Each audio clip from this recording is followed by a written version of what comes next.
Hello viewers, আশা করি সবাই ভালো আছেন।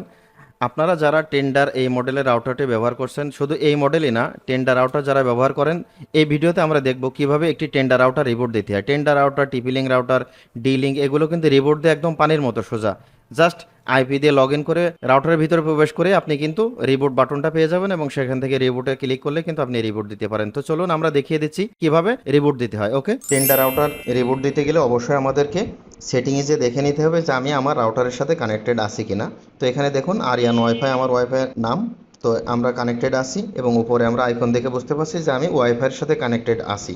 অবশ্যই কিন্তু আপনাকে ওয়াইফাইয়ের সাথে কানেক্টেড থাকতে হবে। অনেকে আছে যে আসলে বোঝেন না, ডাটা কানেকশন উপরে রয়েছে এবং ডাটা কানেকশন দিয়ে আপনি ট্রাই করছেন এবং ইন্টারনেট কোম্পানিকে বারবার বলছেন যে আমি রাউটারে প্রবেশ করতে পারছি না। তো ওয়াইফাইয়ের সাথে কানেক্টেড অর্থাৎ আপনার রাউটারের সাথে আপনি কানেক্টেড থাকতে হবে, আদারওয়াইজ কিন্তু আপনি রিবুট দিতে পারবেন না। ওকে, তো আমি ওয়াইফাইয়ের সাথে বা আমার রাউটারের সাথে আমি কানেক্টেড আছি। এখন আমি যাব ব্রাউজারে এবং এখান থেকে আপনি পিকচারে দেখতে পাচ্ছেন, অর্থাৎ আপনি রাউটারের পিছন থেকে দেখে নেবেন আপনার আইপি অ্যাড্রেসটি। তো আমাদের আইপি অ্যাড্রেস হচ্ছে 192.168.0.1। আমি 1 ক্লিক করার সাথে সাথে কিন্তু আমার পুরো আইপি অ্যাড্রেসটা চলে এসছে। তো আমি এর আগে ঢুকেছিলাম তাই চলে এসছে। তো আমরা এখন গোতে ক্লিক করব।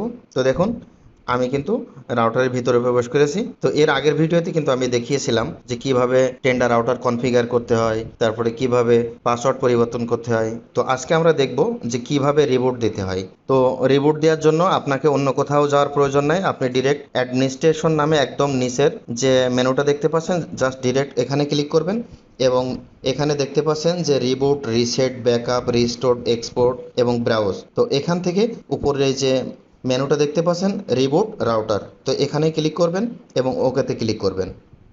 এই যে দেখুন রিবুটিং, প্লিজ ওয়েট, অর্থাৎ অটোমেটিক্যালি রাউটারটি বন্ধ হয়ে আবার ওপেন হবে। অর্থাৎ দেখুন উপরে ইন্টারনেট আইকন কিন্তু চলে গিয়েছে এবং রিবুট কমপ্লিট হয়ে যাওয়ার পরে পুনরায় আবার রাউটারটি মোবাইলের সাথে কানেক্টেড হয়ে যাবে।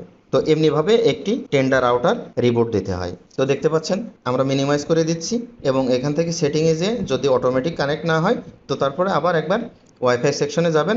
এই যে দেখুন আমার ওয়াইফাইয়ের নাম, তো আমি এখানে ক্লিক করলাম এবং উপরে দেখতে পাবেন যে রাউটারটি কানেক্টেড হয়ে গিয়েছে। তো এমনিভাবে আমরা একটি টেন্ডার রাউটারকে রিবুট দিতে পারি, যার ফলে রাউটারটি পুনরায় আবার একটি রিফ্রেশ নিয়ে পুনরায় ওপেন হবে এবং স্মুথলিভাবে চলবে। কোনো সময় যদি ইন্টারনেট স্লো ফেস করেন সেক্ষেত্রে আপনি রিবুট দিয়ে নিতে পারেন। অবশ্যই 2 দিন 3 দিন পর পর একটি রাউটারকে রিবুট দেওয়া ভালো, সেক্ষেত্রে ভালো সার্ভিস পাওয়া যায়। তো আশা করি ভিডিওটি ভালো লেগেছে। যদি ভালো লেগেই থাকে অবশ্যই একটি লাইক করবেন এবং বন্ধুদের সাথে শেয়ার করতে ভুলবেন না। নিত্য নতুন ভিডিও পেতে অবশ্যই চ্যানেলটি সাবস্ক্রাইব করে রাখবেন। Thank you so much for watching this video.